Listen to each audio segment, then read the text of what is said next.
A couple of days ago, Kenyans raised over 800,000 Kenya shillings after they learned that the 3 children Quincy Timberlake said in his first marriage have been struggling in Nairobi. Their father, Quincy Timberlake, had relocated to Australia with Esther Arunga after they had sought asylum. Then their father hit the headlines after being implicated in his son's murder, and currently he's being incarcerated. But how did Quincy's sons reach this point?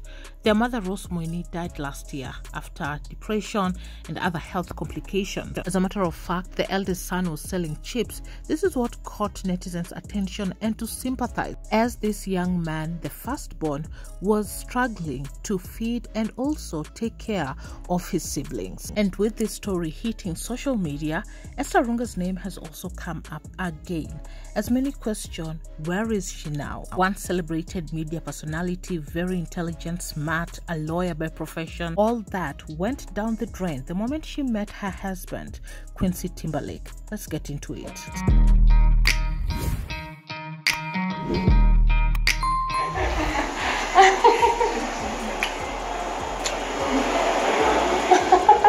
She is mine. I'm proud of her. Okay? I've been through a lot because of her. Alright? Nothing shall intimidate us. No frustration. Nothing shall push us. We are here to stay. It's also my dear, loving husband, Quincy Timberlake, for that wonderful introduction. He's really a good husband, and I appreciate him tremendously for creating this party and for bringing this party to where it is, but more so for creating a family with me. He really does look after me, and as I said earlier, I'm a fully endocrine woman, and I appreciate him for that. Thank you very much, honey. And any forces that are still struggling to frustrate my marriage, you are not going anywhere. We are here to stay. And this is because we're going to be suing some top government officials who have been compromised by my father to threaten, frustrate, and kill the human being inside us. I am officially Esther Timberlake, married to Quincy Timberlake, and that is my right. That's all I have to say. Welcome back to Efax #1 Top to Entertainment and Trending News. Controversy and personal grief once described the life of adored TV personality Esther Arunga. And this is after she joined the Finger of God Church, tying the knot and expressing her political ambitions. Yet years after leaving her career and motherland, she has remained a well-known personality. Sometimes people mock her and sometimes they miss her. However, the question in most people's mouths remain, what happened to Esther Arunga? How did she get here? Up to 2009, Esther was a soft-spoken KTN news anchor. Apart from being a journalist, Arunga was also a lawyer who had graduated from the University of Wollongong in Australia. Despite Esther Arunga's fame and relative success, she continued to live with her parents, Dr. Robert Arunga and Petolin Amolo Arunga, at their upmarket residence in Lavington Estate. Robert, who is a PhD holder, was at the time a high-ranking official in government and a close confidant of then Prime Minister Raila Amolo Odinga.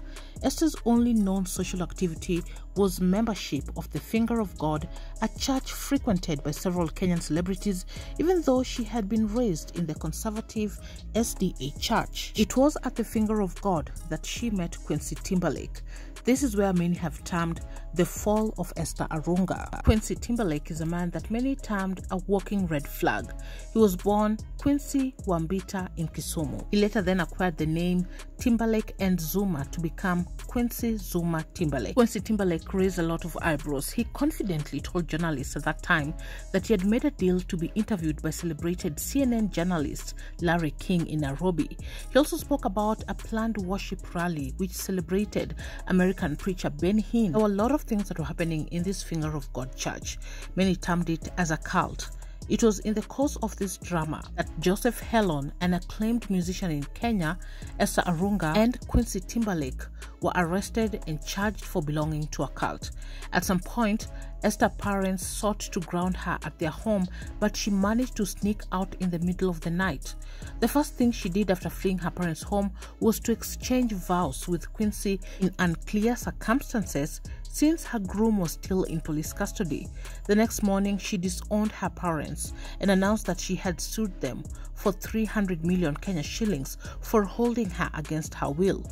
It was not long before the couple fled to Australia, saying they were fleeing persecution by the state. Once they relocated to Australia, they had 2 children and things went from bad to worse.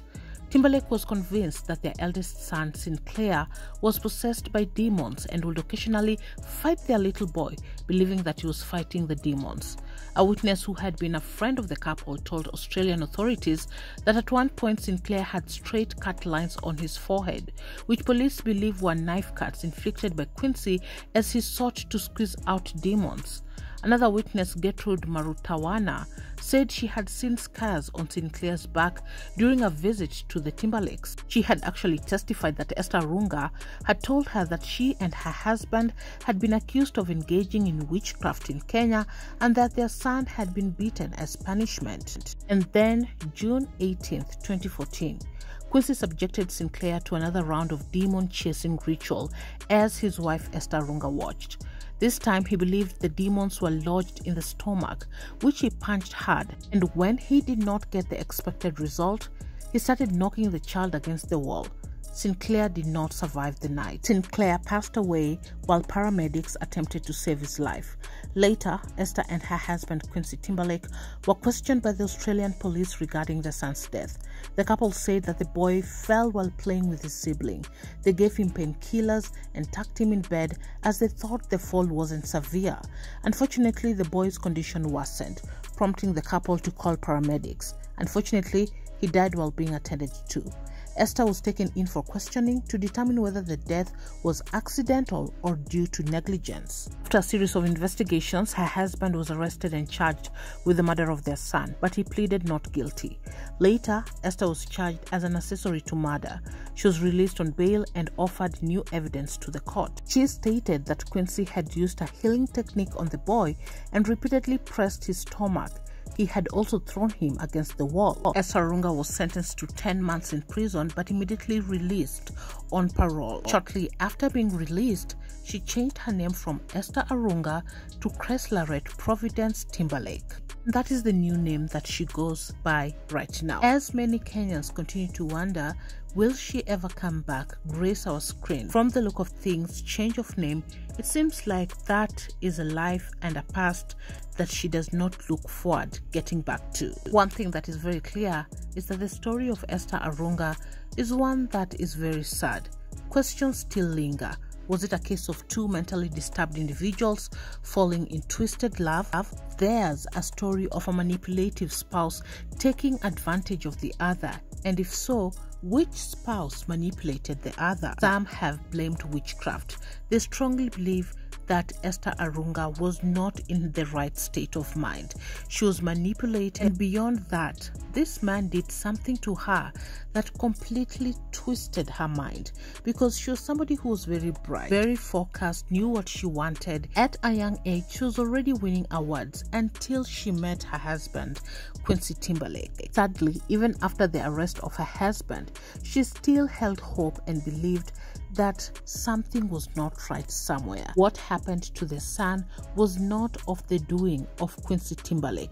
Something had possessed him. When Kenyans were signing petitions wanting her to get back home, start life all over, Esther Arunga stated that it was impossible for Kenyans to love her and hate another part of her, and that is her husband. As years have passed, perhaps she doesn't hold him in high regard anymore. Do you think that this was a story of manipulation, witchcraft as some have stated, or perhaps 2 mentally disturbed individuals who fell in love? I guess that is a question that many Kenyans will continue to wonder and not get answers for. Following the arrest of her son, Quincy Timberlake's mother, Rosemary Gwambita, slammed former KTN News anchor Esther Arunga as a derailer who embezzled her son's money. Ms. Gwambita, a staffer at a public hospital in Kisumu further claimed that it is Esther Arunga who led her son, who she terms as a God-fearing person, astray. Also stated, Arunga didn't come to my son to make a happy home. She came because of wealth. And therefore, as many were blaming Timberlake for brainwashing Esther Arunga, someone else was blaming Esther Arunga for putting her son in trouble, and that is Timberlake's mother. A truly sad story. A life was lost, families were broken. Esther Arunga's family have not gotten to see her. Timberlake's children back here in Kenya have lost their mother. Things are not going okay. They have lost a father as well. Maybe someday Kenyans will get the answers to the questions that they have always sought in this story. You are up to date. Thanks so much for watching. Subscribe, hit the notification bell so you'll be the first to be notified once we have any new uploads. I will catch you on the next one. Bye bye.